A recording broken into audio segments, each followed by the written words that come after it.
That's what the choir gave us this morning. So that's where we'll leave the choir behind. Good morning, everybody.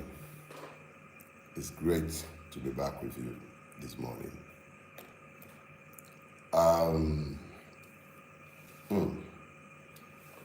I've been deliberately quiet. Yeah, as quiet as I can possibly be since I came out of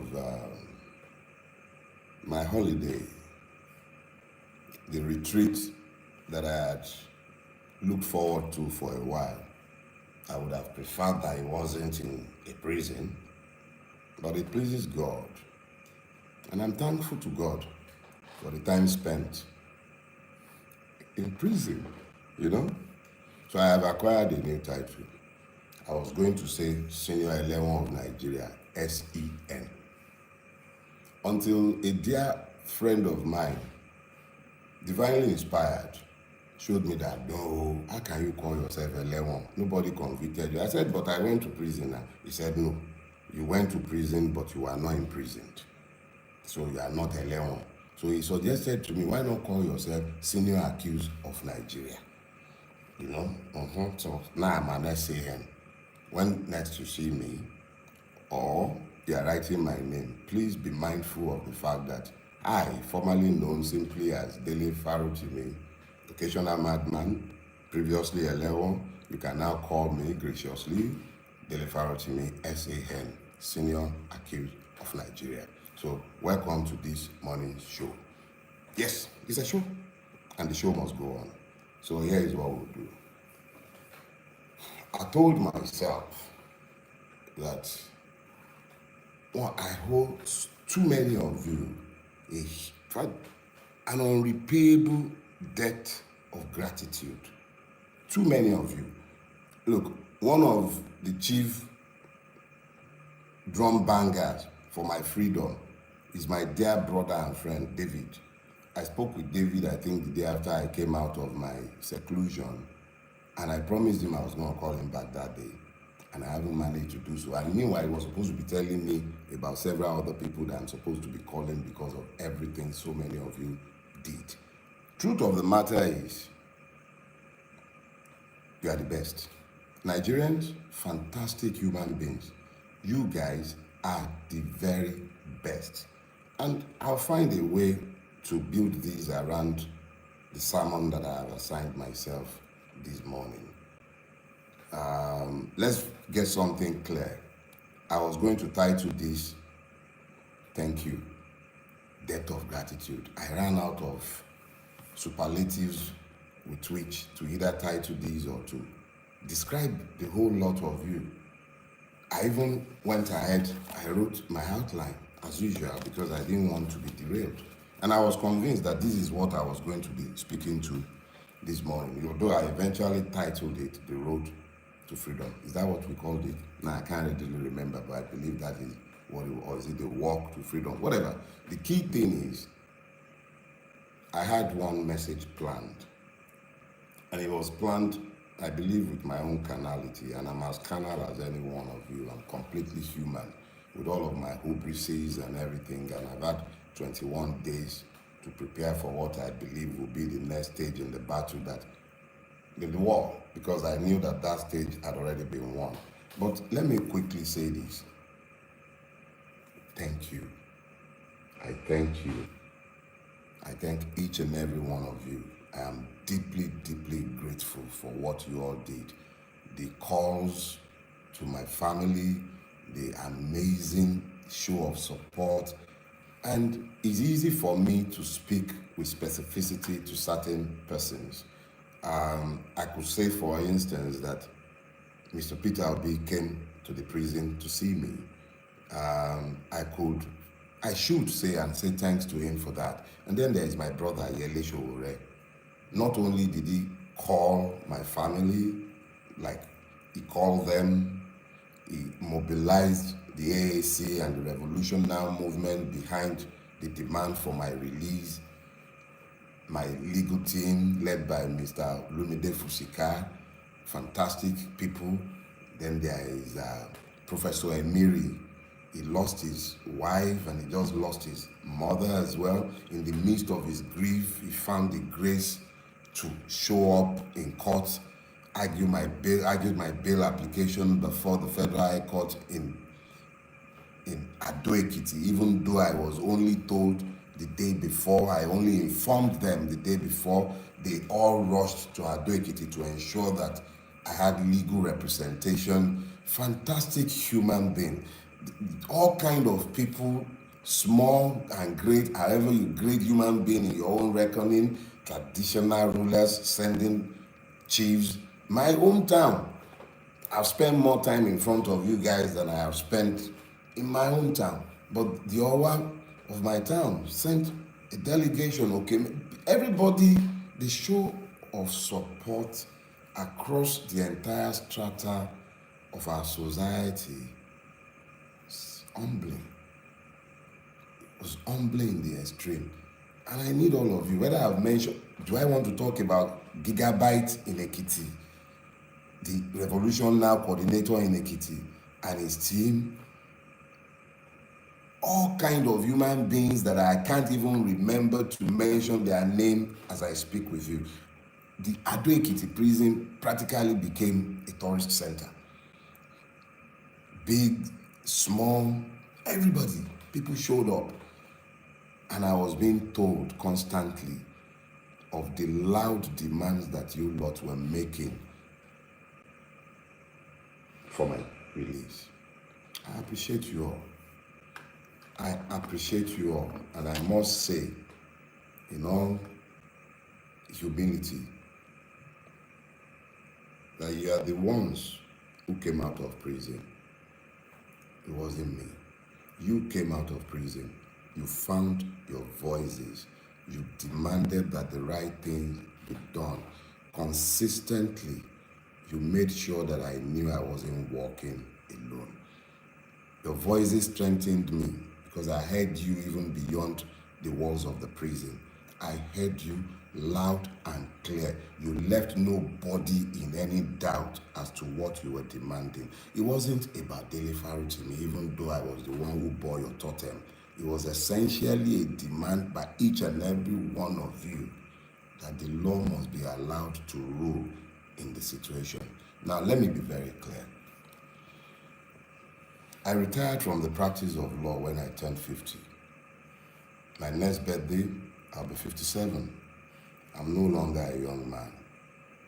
I practiced that law conscientiously for at least 2 decades.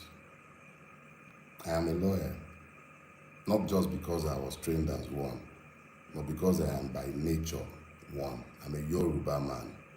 In my culture, it says, Ejola Ako, that by Nikonke Koja. I am not a fool.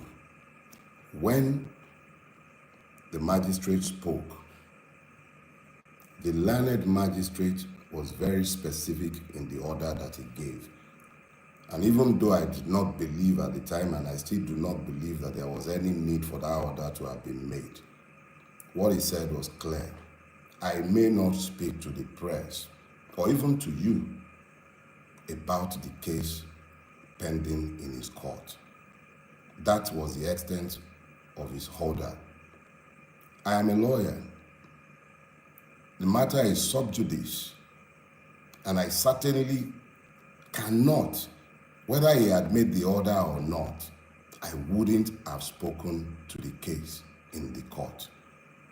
And I certainly do not intend to. There is absolutely no need to speak to any of the cases before the court. They are irrelevant to the future. And me and you, we need to focus on the future. So let us be clear. Assuming that the magistrate had made any such order, I would have been under a duty as a human being, even if I may not be a citizen, to disobey that order. But I thank God that the magistrate, erudite magistrate, intelligent and very, very, very, very fair, firm, and just, gave only one order, the only order he could have given in the circumstances. I may not speak to the case before his court, and I do not have any such intention. So anyone who has misconstrued that order to suggest that I am somehow gagged by somebody. There is no such law by which any magistrate or judge may gag me as a human being, even if I may not be a citizen, as long as I am not a slave. And if I have become a slave in the Nigerian state, it will be interesting to watch such an order come from any court, presuming or purporting to be a court of law. No such order was given. So enough said on that one. I have deliberately kept quiet before today, largely because you left me spellbound. I've been humbled. I'm not a man easily given to humility, but you have humbled me by what you have done before, particularly after my abduction.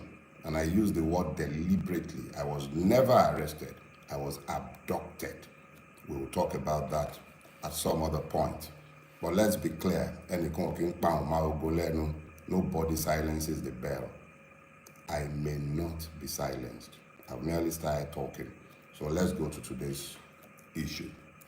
So I want us to talk about the road to freedom. And there goes the note. I need to speak to you from the heart and from my spirit. The note I prepared was for a different sermon, but as we were waiting, I began to download something, yes, exactly the same, but subtly different.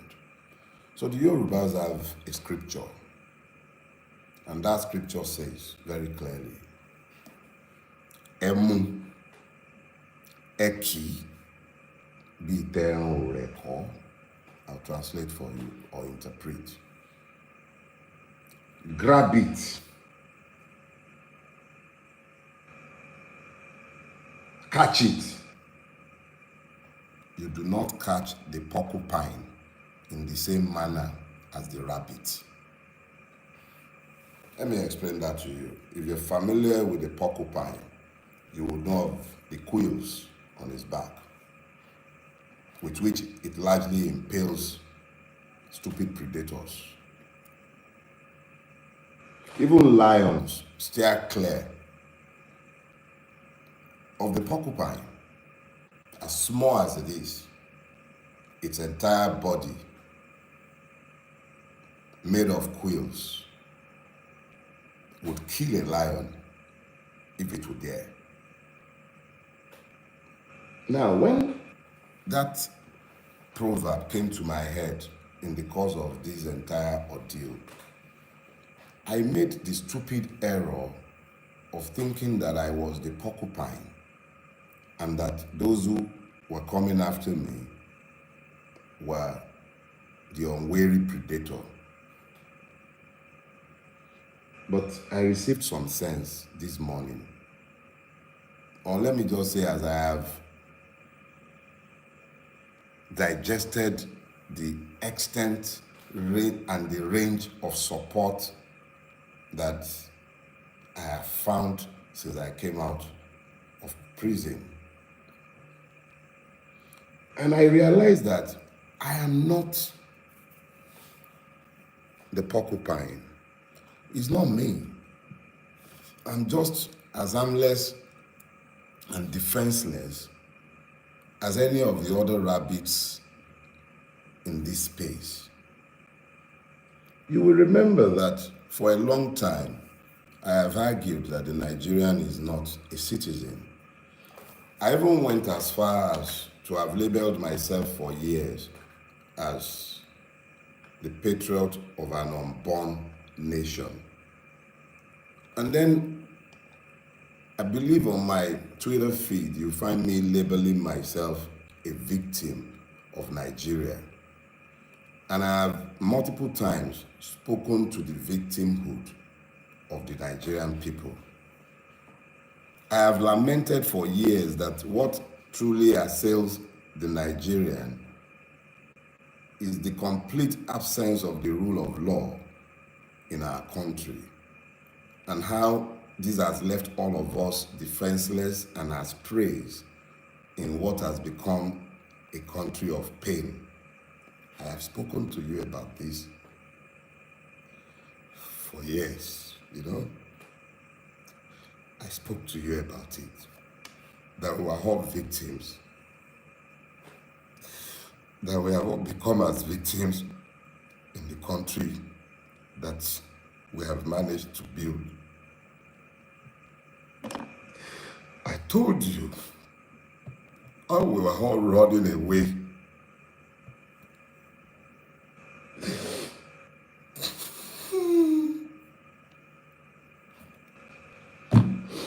I told you how we were all running away from Nigeria because we have built an intolerable country unfit for human habitation. I have called it the evil empire.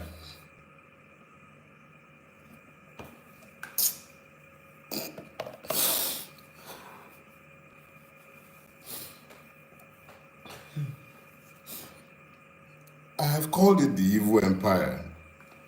I've spoken to the fact that because of what we have all collectively tolerated, we have lost our country and we have become as slaves in the country that we have all built. And we are all to blame.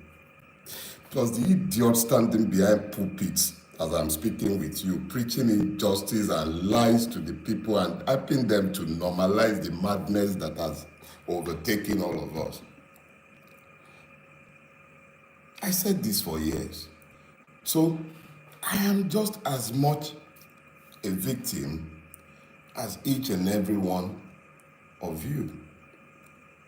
These are the first tears I have shed since my friend Ogunlanu died.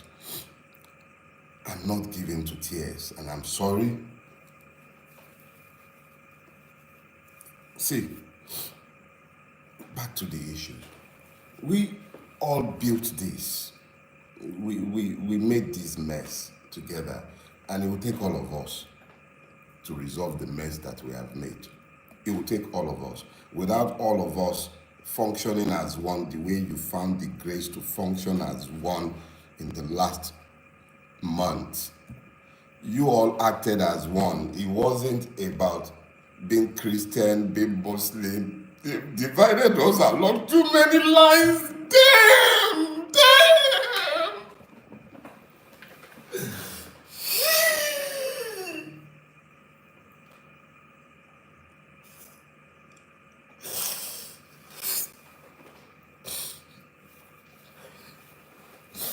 We stopped being human because we became Nigerians.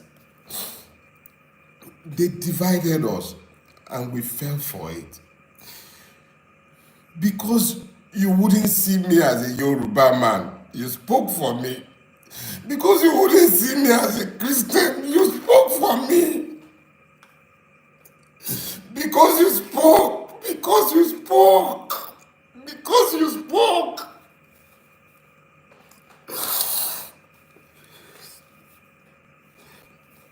Because you spoke, Nigeria couldn't happen to me. Because you spoke. The only reason Nigeria couldn't happen to me is because you spoke. You spoke. That is why Nigeria couldn't happen to me. And yeah, Nigeria couldn't happen to me. Emu, Eki, Biterun Reko.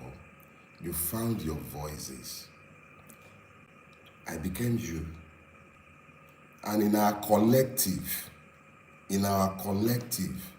you couldn't be silenced. And I could not be silenced. So it wasn't me that became the porcupine. It was you, the Nigerian citizens, that became the porcupine. So here is what we're going to do.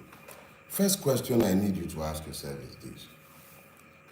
How many of the people feeling the pains of the Nigerian state in detention or in prison deserve to be where they are? There's multiple people that I met in prison, and I will yet speak to my prison experience, but I assure you, I didn't shed a single tear. I was happy for the free accommodation. I didn't like the food and I didn't have to eat it. So I'm not talking about me in some pity form. I went to prison and I view it as a finishing school.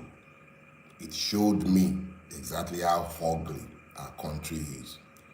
But let me, because we have so many high profile cases or because the internet has brought this home to all of us, let's talk about Naomi, the former queen.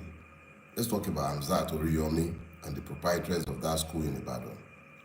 Exactly what is it that they have done that has earned them the need to be in prison?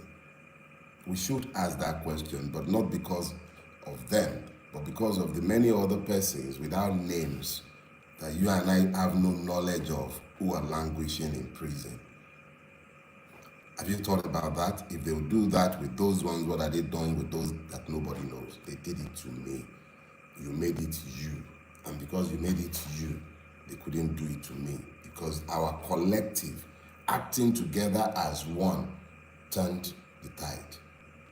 The tide turned because we acted as one. Some Bulabas spoke for me. Obedience spoke for me. My brother in the Revolution Now movement, all of them spoke for me.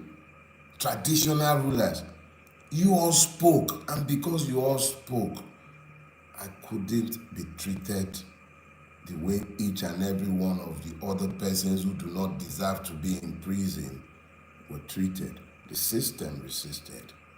I spent 21 days in captivity. 21 days. For those of you who are inclined to the spiritual, you understand the significance of 21 days. It pleased God that I should be kept in captivity for 21 days. The full cycle of a woman, the full cycle of Mother Nature. 21 days I was kept. There are some stories to be told on other days. But it's a long walk to freedom, but it could also be a short walk. It depends on each and every one of us. But the one thing that has become very clear to me, is that whatever we are going to get, we are going to have to act as one. We cannot continue to divide ourselves the way we've been horribly divided.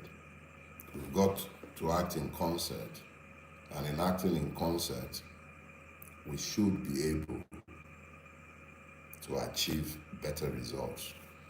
The Yorubas have this proverb. They say, "Àìrìn lọ́wọ́ ọwọ́ ọmọ ejò ló ń ṣekú pa wọ́n."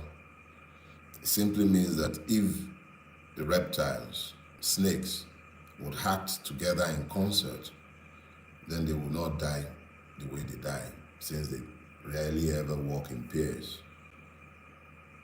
We are the ones who have divided ourselves.